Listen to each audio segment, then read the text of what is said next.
মীরা আর অভ্রর ভালোবাসার গল্প। তো বন্ধুরা, গল্পটা ফুল দেখবে, আশা করি তোমাদের ভালো লাগবে। আর তোমরা যারা চ্যানেলটা সাবস্ক্রাইব করনি, প্লিজ সাবস্ক্রাইব করে দাও। চলো গল্পটা শুরু করি। সারা রাত লেখালেখি করে শেষ রাতের দিকে ঘুমিয়ে পড়েছিল নীল। সকালে ঘুম ভাঙতেই দরজার ওপাশ থেকে চেঁচামেচির শব্দ। শুরুতে বুঝতে না পারলেও মুহূর্তেই পরিষ্কার এটা কার চিৎকার। কাল সুমি লবণ আনতে বলেছিল, কিন্তু নীল ভুলে গিয়েছিল। আর সেই ভুলটাই যেন আজ বিশ্বযুদ্ধের কারণ হয়ে দাঁড়িয়েছে। সুমির হুঙ্কার, আচ্ছা কাল বাজারে গিয়েছিলেন আপনি? আমি কি আপনাকে কিছু আনতে বলেছিলাম? আপনার মনে আছে? নীল তাড়াতাড়ি কিছু বলতে গিয়ে আরও গুলিয়ে ফেলল, ইয়ে মানে না মানে আসলে কি বলেন সব? নীল মাথা চুলকাতে চুলকাতে বলল, ভুল হয়ে গেছে। না না, ভুল হবে কেন? ভুল তো আমারই, আপনাকে বাজারে পাঠিয়ে মস্ত ভুল করেছি আমি। এরপর থেকে নিজেই যাব, আপনাকে দিয়ে কিচ্ছু হবে না। বেশ বুঝেছি আমি। নীল শান্ত গলায় বলল, আচ্ছা ভুল হয়ে গেছে, আর হবে না। না ঠিক আছে, বেশ করেছেন। এখন লবণ ছাড়া নাস্তা করেন। নীল ধীরে ধীরে হাত মুখ ধুয়ে নাস্তার টেবিলে বসল। সুমি এখনো খিটখিট করছে আর নীল মুচকি হেসে তাকিয়ে আছে। কিন্তু খেতে গিয়ে দেখে লবণ ঠিকই আছে। নীল চুপচাপ উঠে গেল রান্নাঘরে, সুমিকে পিছন থেকে জড়িয়ে ধরল।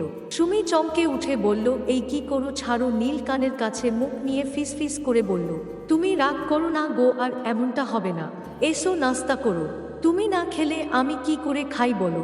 সুমির ঠোঁটের কোণে হাসির আভাস, কিন্তু মুখে গম্ভীর। থাক, আর পিরিতি করতে হবে না, বুড়ো হয়েছ। তবুও ছেলে মানুষই গেল না। নীল টেবিলে ফিরে বসল। সুমি রান্নাঘর থেকে উঁকি দিয়ে দেখল নীল খায়নি এখনো। আচ্ছা তুমি খাচ্ছ না কেন? নীল শান্ত গলায় বলল, তোমার জন্য অপেক্ষা করছিলাম। সুমি ভ্রু কুঁচকে বলল, বুঝেছি বুঝেছি, বেশি পাম মারতে হবে না, চলো খাই। বিকেল নীল অফিস থেকে ফিরে দেখে সুমির চোখ ফুলে আছে। নীল কিছু না বলেই বোঝে সুমি আবার কেঁদেছে। খাওয়ার পর নামাজ শেষে নীল ঘরে এলো। সুমি চুপচাপ বসে আছে। কি হয়েছে সুমি? অনুর কথা ভাবছি। অনু নামটা শোনার সাথে সাথে সুমি নীলকে জড়িয়ে ধরে কেঁদে ফেলল। অনু তাদের একমাত্র মেয়ে। কিছুদিন আগে অস্ট্রেলিয়া চলে গেছে খালার কাছে, কারণ ওদের কোনো সন্তান নেই। সুমির মন থেকে মেয়েটার শূন্যতা কাটছে না কিছুতেই। নীল আস্তে করে সুমির মাথায় হাত রেখে বলল, সুমি আর তোকো একদিন পরে অনু ফিরে আসবে। এভাবে মন খারাপ করে থাকলে ওকেও কষ্ট দেবে। সুমি চোখ মুছল। নীল তখন পকেট থেকে একটা ছোট আইসক্রিমের বাক্স বের করল। সুমি অবাক হয়ে বলল, এটা কখন আনলে? নীল মুচকি হেসে বলল, অফিস থেকে ফিরছিলাম, দেখি রাস্তার পাশে আইসক্রিমের দোকান।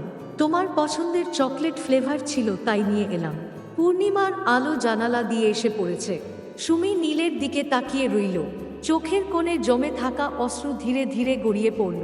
তারপর আবেগে গলা বুঝে এলো, তুমি আমাকে এত ভালোবাসো? নীল আস্তে করে বলল, চল ঘুমাবে, অনেক রাত হয়েছে।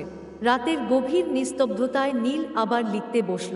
কাগজের গায়ে লেপ্টে থাকা কালি যে অব্যক্ত বাণী প্রকাশের ব্যর্থ প্রচেষ্টায় লিপ্ত।